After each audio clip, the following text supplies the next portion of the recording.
Hello everyone, कैसे हो आप सब लोग। मैं हूं आशीष और आप देख रहे हो बायोलॉजी वाला। मैं आपके लिए लेकर आया हूं नेक्स्ट वीडियो अपनी, जो कि हमारा जो सीरीज चल रही है जिसमें कि हम 11th क्लास का एकेडमिक्स के लिए या फिर किसी भी कंपटीशन एग्जाम के लिए जो बेसिक कॉन्सेप्ट होते हैं उसके लिए जो आपके एनसीईआरटी का जो एकदम निचोड़ है वो वाली चीज़ें आपको दे रहा हूं।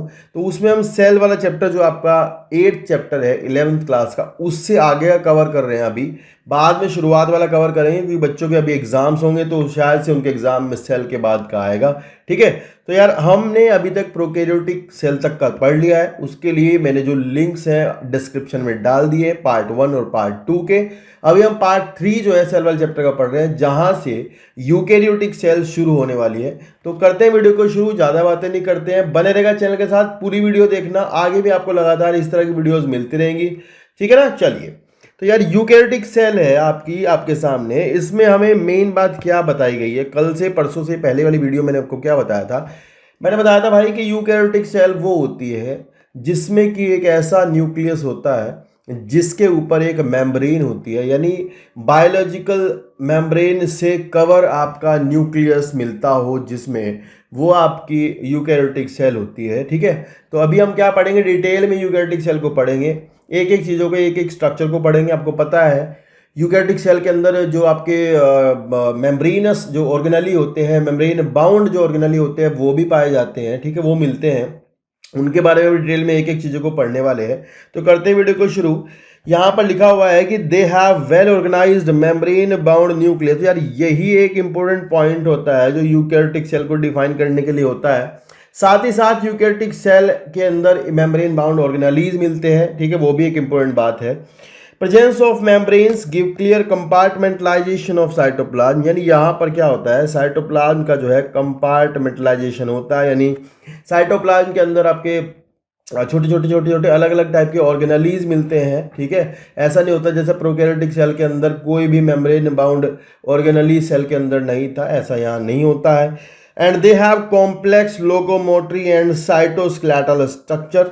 दे genetic material is organised into chromosome. तो यार यहाँ एक मेन बात यह है कि जो यूकैरियोटिक सेल होती है उसके अंदर जो उसका जेनेटिक मटेरियल होता है, दैट इज अ डीएनए, वो आपका क्रोमोसोम्स की फॉर्म में पाया जाता है, क्रोमोसोम बनाता है। जबकि प्रोकैरियोटिक सेल जो थी वहाँ ऐसा नहीं था। प्रोकैरियोटिक सेल के अंदर क्रोमोसोम्स नहीं बनते हैं, वहाँ डायरेक्ट डीएनए पड़ा होता है सेल के साइटोप्लाज्म में, कुछ प्रोटीन्स के साथ में जुड़ा हुआ होता है, वो एक अलग बात है, लेकिन क्रोमोसोम नहीं बनाता है। तो यहाँ पर आपको यूकैरियोटिक सेल के अंदर क्रोमोसोम्स देखने को मिलेंगे। यहाँ कुछ डायग्राम्स हैं, जैसे कि प्रोटिस्टा की सेल, दे आर यूकैरियोट्स। आपको पता होना चाहिए कौन कौन यूकैरियोट होते हैं, प्रोटिस्टा, फंजाई, प्लांटी और एनिमेलिया। तो ये यार ये चार जो आपके किंगडम है वो आपके यूकैरियोट्स में आते हैं। बाकी एक किंगडम मोनेरा जो है वो प्रोकैरियोटिक में जाता है, आपको पता ही है। नेक्स्ट है हमारा cell organelles in eukaryotic cell. तो कौन कौन सी ऑर्गेनाली को हम इस चैप्टर में आगे पढ़ने वाले हैं, तो भाई हम पढ़ेंगे सेल मेम्ब्रेन, हम पढ़ेंगे सेल वॉल, एंडोमेम्ब्रेन सिस्टम, इसमें आपके चार चीज़ें आती हैं, ईआर, गोल्गी बॉडी, लाइसोसोम और vacuole, mitochondria, plastid, ribosome, cytoskeleton, बहुत थोड़ा सा दिया है एनसीईआरटी ने, सीलिया, फ्लैजिला, सेंट्रोसोम, सेंट्रियोल्स, न्यूक्लियस और माइक्रोबॉडी। तो यार ये सारे हेडिंग हमारे आगे रहने वाले हैं। यहाँ से हम सेल मेम्ब्रेन से बात को शुरू करेंगे। तो इस वीडियो में सेल मेम्ब्रेन पर हम अच्छे से फोकस करेंगे, एक एक चीज़ को सेल मेम्ब्रेन की समझेंगे, क्या किसका क्यों कैसे बना होता है। ठीक है, बाकी ये एनसीईआरटी में एक डायग्राम दिया है सेल का, इस डायग्राम से आपको ज़्यादा नहीं देखना है कुछ भी। ठीक है, कुछ ऐसा डायग्राम जैसे बनाने वाला पेपर में आता है तो बच्चे जो है बना ही देते हैं। ठीक है, तो ध्यान से देखना, एक बार डायग्राम ड्रॉ करने के लिए आए। हाँ, ये बात एक ध्यान से देख लो आप, ये प्लांट सेल का डायग्राम है, इसमें आपको एक बड़ी सी वैक्यूल दिख रही होगी। तो ये एनिमल सेल में इतनी बड़ी वैक्यूल देखने को नहीं मिलती। यहाँ आपको क्लोरोप्लास्ट मिल जाएगा, क्योंकि आपको एनिमल सेल में देखने को नहीं मिलता है। ठीक है ना, तो उसके उल्टा होता है एनिमल सेल में। यहाँ पर आपको एक एनिमल सेल, ये डायग्राम बना हुआ है, यहाँ आपको सेल वॉल देखने को नहीं मिलेगी, साथ ही साथ आपको यहाँ बड़ी सी वैक्यूल देखने को नहीं मिलेगी। और एक इंपॉर्टेंट चीज जो यहाँ आपको देखने को मिलेगी वो है ये है आपका सेंट्रियोल। सेंट्रियोल जो है भाई वो एक ऐसी ऑर्गेनेली है जो आपकी प्लांट सेल में नॉर्मली नहीं पाई जाती है, पर कुछ प्लांट सेल जो लोअर एल्गी वेल्गी होते हैं वहाँ पर आपको ये मिल जाता है, ये भी बात है। लेकिन ये एनिमल सेल का बेसिक फीचर है। एनिमल सेल में आपको सेंट्रियोल देखने को मिलता है। न्यूक्लियस जो है एनिमल सेल का सेंटर में मिलता होता है, ये भी बात है। बड़ी वैक्यूल नहीं पाई जाती, यहाँ सेल वॉल बिल्कुल नहीं होती, ये वाली बात आप ध्यान रखना। यहाँ केवल सेल मेम्ब्रेन होती है। मेम्ब्रेन कुछ जगह पर मॉडिफाइड होकर के माइक्रोविलाई बनाती है, सरफेस एरिया वगैरह बढ़ाने के लिए जहाँ भी ज़रूरत होती है, तो वहाँ पर आपको माइक्रोविलाई मिल जाएगी। ठीक है, चलते हैं आगे। नेक्स्ट है सेल मेम्ब्रेन। तो यार ये हमारा आज का मेन जो टॉपिक रहने वाला है वो सेल मेम्ब्रेन रहने वाला है। तो सेल मेम्ब्रेन के बारे में आप कुछ बातें सुन लीजिए। ऐसा है कि भाई सेल मेम्ब्रेन का जो डिस्कवरी हुई उसके बारे में पता लगा, शुरुआत में ये पता लगा कि भाई जो मेम्ब्रेन होती है, मेम्ब्रेन जो है फॉस्फोलिपिड और आपकी प्रोटीन्स की बनी होती है। लेकिन शुरुआत में ऐसा हुआ कि ये पता नहीं चला कि भाई जो है वो उसकी स्ट्रक्चर कैसी होती है, कैसी मेम्ब्रेन होती होगी, तो उसके बारे में ज़्यादा जानकारी नहीं थी। तो लोगों ने जो है अपनी तरह के मॉडल सेल मेम्ब्रेन के बताए। कई सारे लोगों के अपने अपने मॉडल हैं, जैसे कि आपका एक मॉडल है यूनिट मेम्ब्रेन मॉडल। ठीक है, ये एक आपका इससे पहले का मॉडल है सैंडविच मॉडल।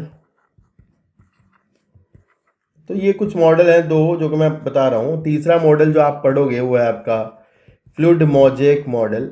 तो अलग अलग लोगों ने अलग अलग टाइम पर अलग अलग मेम्ब्रेन के मॉडल्स को समझाया, बताया, जिसमें जो फेमस है, जो लोगों ने माना है, जैसा कि जो कि मतलब प्रूव भी किया है कि हाँ भाई यही मॉडल है मेम्ब्रेन का, तो वो आपका है फ्लूइड मोज़ेक मॉडल। बाकी के जो दो मॉडल है, यूनिट मेम्ब्रेन मॉडल और ये सैंडविच मॉडल, ये एनसीईआरटी ने नहीं दिए गए हैं। थोड़ा सा मैं ऐसे बता देता हूँ। ऐसा है कि जो मेम्ब्रेन होती है वो लिपिड की बाइलेयर होती है। लिपिड भी उसमें कौन सा है, फॉस्फोलिपिड है।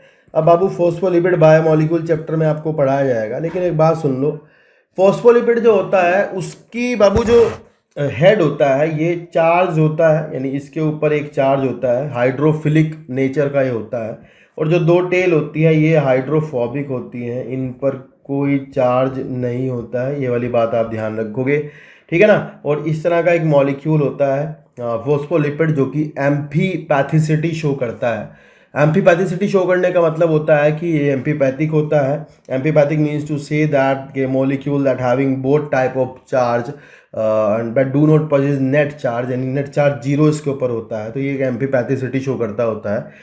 ठीक है, चार्ज पार्ट भी है, अनचार्ज पार्ट भी है। फिर इसी की आपकी जो है बाई लेयर बनी होती है आपकी कौन, मेम्ब्रेन। इसकी आपकी मेम्ब्रेन बाई लेयर होती है इस तरह से।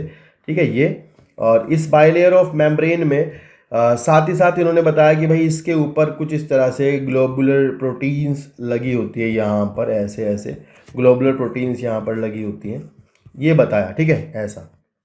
तो इसके बाद फिर लोगों ने कहा कि भाई ऐसा है कि ये मॉडल जो है ठीक है, पर यार ये जो है ना ट्रांसपोर्ट को सेटिस्फाई नहीं करता। मतलब जो चीज़ें मेम्ब्रेन के आर पार जाती होंगी वो कैसे जाएंगी, ऐसा कुछ रास्ता तरीका इन्होंने नहीं बताया। तो भाई फिर ये मॉडल जो है रिजेक्ट हो जाता है। ठीक है, इसमें एक बात आप याद रख सकते हैं अगर रखना चाहें तो, यार ये बताया था कि जो ये लिपिड की बाइलेयर है ये 35 एंगस्ट्रॉम मोटी है, ये 20 एंगस्ट्रॉम है, इधर भी 20 एंगस्ट्रॉम है। तो मतलब टोटल जो आपकी मोटाई है वो 75 एंगस्ट्रॉम तक होती है, ऐसा बताया। तो आप ये सवाल कई बार देखने को मिल जाता है कि मेम्ब्रेन की मोटाई कितनी होती है, ऐसा क्वेश्चन पूछ लेते हैं तो आप बता दोगे 75 एंगस्ट्रॉम है। पर ये जो मॉडल था ट्रांसपोर्ट को सेटिस्फाई नहीं करता था। फिर यूनिट मेम्ब्रेन मॉडल आया। यूनिट मेम्ब्रेन मॉडल ये कहता था कि भाई ऐसा है कि इसके ऊपर यहाँ ऐसे शीट्स ऑफ प्रोटीन होती है यहाँ पे। ठीक है, और इन्होंने कहा कि मेम्ब्रेन मोटी हो पतली हो, कहीं दो लेयर होती है मेम्ब्रेन की, तो वो ये एक यूनिट मेम्ब्रेन है, इसके बाद एक और ऊपर ऐसी होगी। ठीक है, मतलब इसके बाद एक और ऐसी होगी। अगर कहीं दो है, तीन है, जो भी कुछ है, तो ये यूनिट है। ठीक है, मेम्ब्रेन की, तो इसकी यूनिट जो है फिर अलग अलग लेयर लेयर बनाती है। तो ऐसा कहा गया, ऐसा बताया गया। तो यार ये भी मॉडल जो था ट्रांसपोर्ट को सेटिस्फाई नहीं करता था। ठीक है, तो फाइनली ये भी रिजेक्ट हो जाता है। अब जो मॉडल है आपका वो है फ्लूइड मोज़ेक मॉडल, जिसमें कि ये तो बात मानी गई कि भाई जो मेम्ब्रेन है वो फॉस्फोलिपिड की बाइलेयर होती है। ये तो ठीक है कि मेम्ब्रेन फॉस्फोलिपिड की बाइलेयर है, ये तो मान लिया गया। लेकिन उसका जो स्ट्रक्चर है वो कुछ इस तरह का होता है जैसे लिपिड का एक समुद्र हो, मान लो लिपिड का एक समुद्र है। और उस समुद्र के अंदर प्रोटीन जो है वो बर्फ की चट्टानों की तरह तैरती हुई दिखाई पड़ती हैं। ठीक है, मान लो एक समुद्र है, वैसे ऐसे हिल रहा होता है, उसके अंदर जो बर्फ की चट्टान है वो भी इधर उधर तैर सकती है, मतलब ऐसे ऐसे मूव कर सकती हैं लिटरली। ठीक है, तो ऐसा इन्होंने स्ट्रक्चर बताया। तो इसी नाम पर इन्होंने कहा कि भाई फ्लूइड मोजेक स्ट्रक्चर है मेम्ब्रेन। तो मतलब जो लिपिड है that is a quasi fluid और semi fluid structure in which the proteins are floating like floating और they can move literally like this, इधर उधर जा सकती होती हैं, ऐसा इन्होंने बताया। और ये मॉडल जो है ट्रांसपोर्ट को भी सेटिस्फाई करता था। वो हम समझेंगे कैसे ट्रांसपोर्ट इससे हो सकता है, क्योंकि मेम्ब्रेन का ना फंक्शन ही वही है, मेम्ब्रेन का काम ही यही है कि भाई मेम्ब्रेन ना ट्रांसपोर्ट कराने में मदद करती है। भाई मेम्ब्रेन से चीज़ें ट्रांसपोर्ट होकर सेल के अंदर बाहर जाती होती हैं, तो ऐसी बात है। अब ये जो डायग्राम है एनसीईआरटी का डायग्राम है जो बुक में दिया गया है, तो बहुत इंपॉर्टेंट डायग्राम है। बहुत सारी चीज़ें इसमें मुझे बतानी पड़ेंगी आपको जो कि पेपर में आ सकती है। सामने सामने दिख रहा होगा आपको लिपिड के जो मॉलिक्यूल्स है उसकी बाइलेयर आपको दिखाई दे रही होगी, और लिपिड के जो हेड हैं ये इधर लिपिड के हेड हैं। ये मैंने आपको बताया था कि भाई ये हाइड्रोफिलिक हेड होते हैं, ये वाली बात ध्यान रखनी थी आपको। ठीक है, और फिर इधर की तरफ आपको एक चीज़ और ख़ास दिखाई दे रही होगी कि प्रोटीन्स हैं, जो कि कुछ प्रोटीन अंदर घुसी हुई हैं, लाइक जिन पर लिखा हुआ है ये यहाँ पर इंटीग्रल प्रोटीन, ये आपको दिख रहा होगा। और कुछ प्रोटीन जो है वो सरफेस पर पाई जाती हैं, दे आर पेरिफेरल प्रोटीन्स। तो यार दो तरह की प्रोटीन यहाँ मेम्ब्रेन में पाई जाती हैं। एक तो इंटीग्रल प्रोटीन यानी इंट्रिंसिक प्रोटीन भी आप उसे कह सकते हैं, और एक है आपकी पेरिफेरल प्रोटीन जो कि पेरिफेरी पर पाई जाती है। कुछ प्रोटीन मेम्ब्रेन के अंदर हाफ बरीड होती हैं, मतलब आधा अंदर घुसी होती हैं। कुछ प्रोटीनें जो है मेम्ब्रेन से पूरा आर पार जाई होती हैं। ठीक है, तो और कुछ सरफेस पर होती हैं, दे आर पेरिफेरल प्रोटीन्स।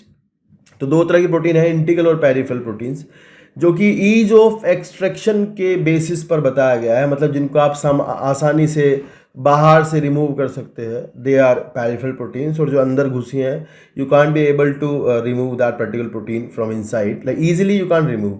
तो इसलिए भाई वो आपकी क्या होती है, इंट्रिंसिक और इंटीग्रल प्रोटीन्स कहलाती है। ठीक है, अभी इसमें डायग्राम में आपको दिख रहा होगा बाहर की तरफ यहाँ पर कुछ इस तरह से प्रोटीन्स के साथ में भी ये कुछ कार्बोहाइड्रेट लगे हुए दिखाई दे रहे हैं आपको। They are oligosaccharides, like carbohydrates हैं, वो भी ओलिगोसैकेराइड का मतलब होता है अगर मान लो 7 8 9 कुछ इतने तक, 9 तक या 10 तक, 9 तक आपके जो कार्बोहाइड्रेट हैं, मतलब जो शुगर्स है, अगर वो आपके कहीं लगे हो तो they are oligosaccharides you can say. तो यहाँ आपको बाहर ऐसा दिख रहा होगा, देखो शुगर्स जो है वो इसके ऊपर लगे हैं, और लिपिड के ऊपर भी ग्रीन वाला ही दिख रहा होगा ये भी। तो जिन लिपिड्स के ऊपर ये लगा होता है शुगर, उनको अपने कहते हैं ग्लाइकोलिपिड, और यार जिन प्रोटीन के साथ ये लगा होता है उनको अपने कहते हैं ग्लाइकोप्रोटीन।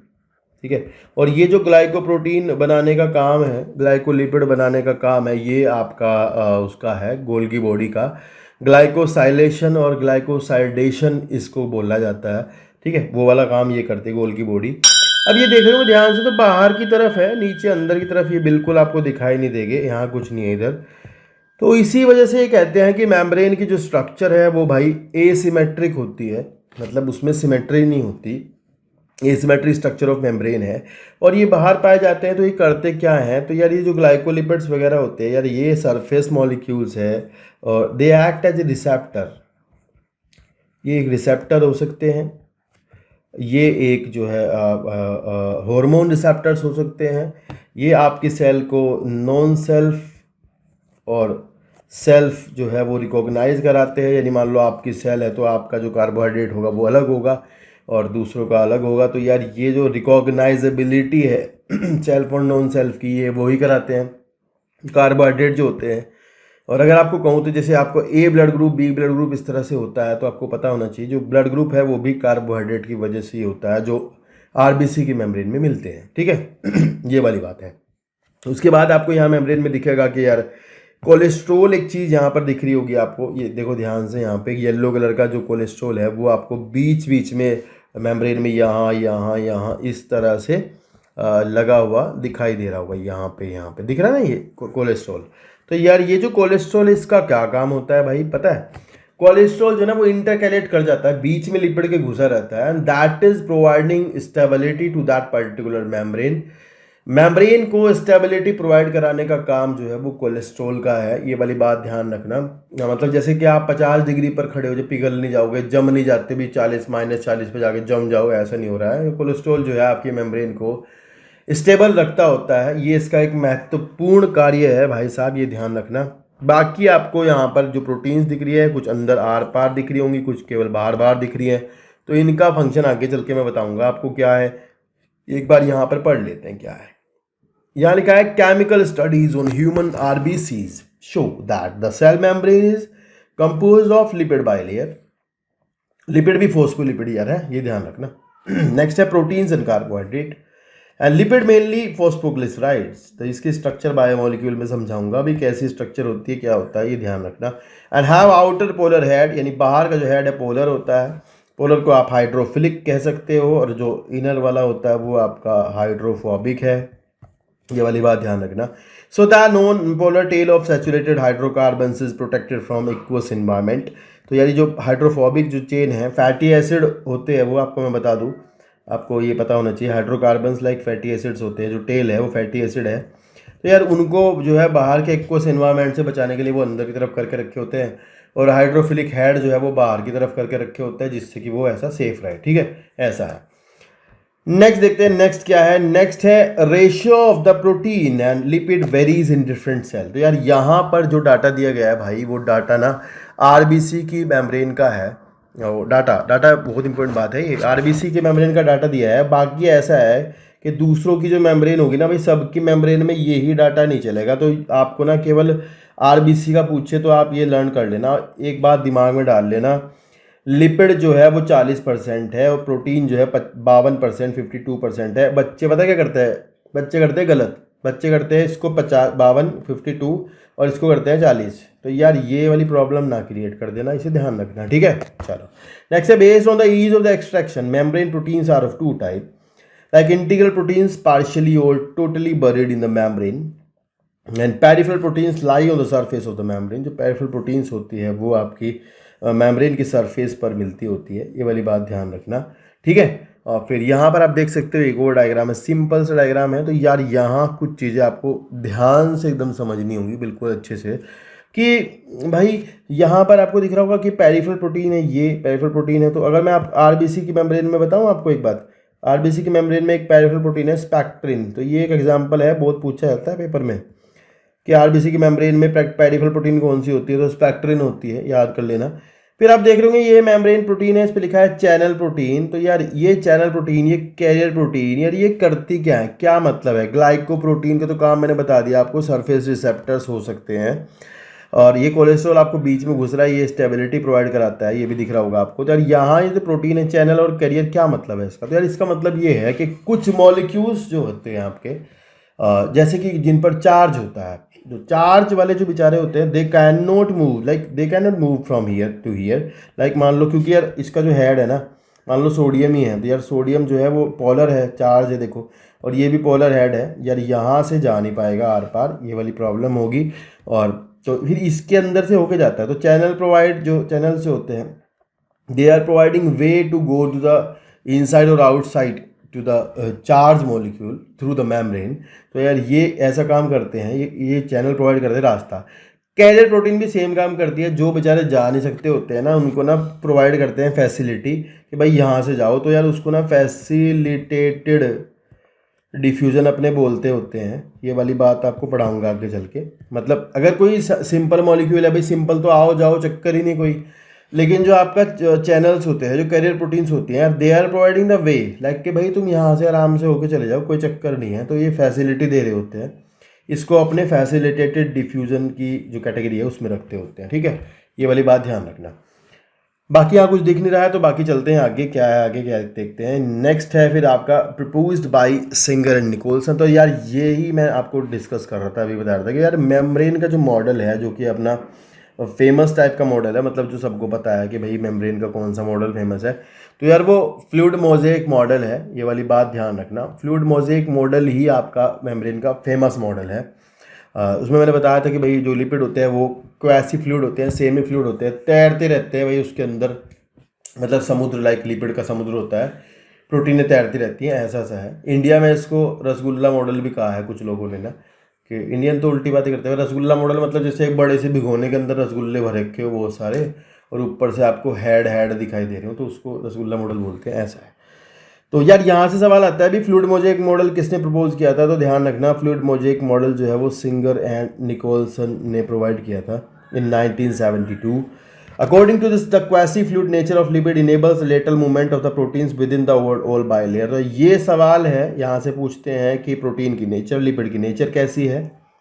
तो क्वासी फ्लूइड नेचर बताइए लिपिड की। यार इसमें कहा है कि प्रोटीन जो है वो लेटरली तो है तैरती रहती हैं, इधर से उधर जा सकती हैं, कोई चक्कर नहीं है। And this ability to move within the membrane is measured as the its fluidity. तो इसी को अपने क्या बोलते हैं? मेम्ब्रेन की फ्लूइडिटी बोलते हैं। फ्लूइड है मेम्ब्रेन, जब जितना ज़्यादा इधर उधर घूम सकते हैं तो भाई फ्लूइडिटी सही है।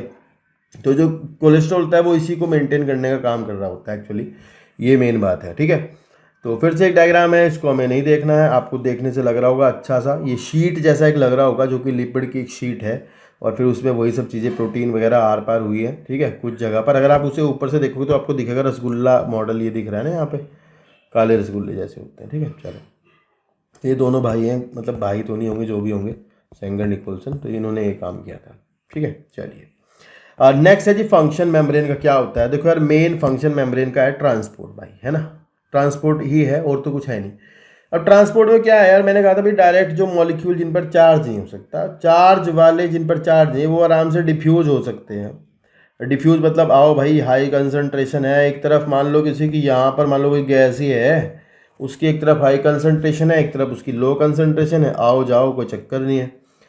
एक चक्कर है ये कि जो चार्ज मॉलिक्यूल है जिन पर कोई चार्ज होता है, तो चार्ज मॉलिक्यूल जो बेचारे जा नहीं सकते, भले ही कंसंट्रेशन इधर हाई हो रखी हो उनकी, और भले ही उनकी कंसंट्रेशन इधर लो हो रखी हो, तो वो जा नहीं सकते। तो प्रॉब्लम है भाई ये तो ऐसे में होता ही है भाई कि ना, ये जो चैनल होते हैं, अच्छा चैनल जो प्रोटीन के बने होते हैं, ये वाली बात ध्यान रखना, and they are providing the way to go through the membrane, क्योंकि यहाँ से होके जाओ, तो इनके ना अंदर यहाँ पर कुछ ऐसे एमिनो एसिड्स होते हैं जो चार्ज रखते हैं। मतलब प्रोटीन है तो एमिनो एसिड की बनी होगी, तो यहाँ पर ऐसे ऐसे एमिनो एसिड होते हैं जिन पर कुछ चार्ज होते हैं यहाँ पर, कि भाई यहाँ से आराम से तुम निकल के जा सकते हो, कोई चक्कर नहीं है, ठीक है। तो it is a facility, I let you know before, कि भाई मैंने बताया था आपको कि ये ना एक फैसिलिटी है, कैरियर प्रोटीन्स जो है वो आने जाने को इधर उधर छोड़ती हैं, ठीक है। ट्रांस मेम्ब्रेन प्रोटीन्स होती है, ये प्रोटीन जो है आर पार निकली होती है मेम्ब्रेन के, तो ये ट्रांस मेम्ब्रेन प्रोटीन है, ये यार रास्ता देती है कि यार यहाँ से जाओ। तो कंसंट्रेशन, एक बात और बता दूं मैं आपको कि फैसिलिटेटेड डिफ्यूजन है ये एक तरह का। इसमें प्रॉब्लम ये है कि इसमें भी कंसंट्रेशन तो चाहिए ही होती है कि एक तरफ हाई हो एक तरफ लो हो, यानी ग्रेडियंट जो है वो मेम्ब्रेन के ऊपर बना हुआ हो, ऐसा ना हो भी मेम्ब्रेन के ऊपर ग्रेडियंट नहीं है, ग्रेडियंट वहाँ होना चाहिए। तो उस ग्रेडियंट की वजह से ही ऐसा होगा कि मॉलिक्यूल मूव करेगा। हाँ, वो अलग बात है कि उसके लिए प्रोटीन्स की आवश्यकता होती है, ठीक है। फिर टाइप्स ऑफ चैनल होते हैं, उन पर जाएंगे नहीं ज़्यादा हमें। चैनल्स मतलब ऐसे होते भी, कोई चैनल तो जो है वो वोल्टेज गेटेड होता है, कोई कंसंट्रेशन के अकॉर्डिंग खुलता है, कोई जो है आपका लिगेंड गेटेड चैनल होता है, ठीक है। डिपेंड करता है कैसे चैनल है, पर हाँ ठीक है, चैनल जो होगा वो प्रोटीन ही होगा, ये वाली बात ध्यान रखना।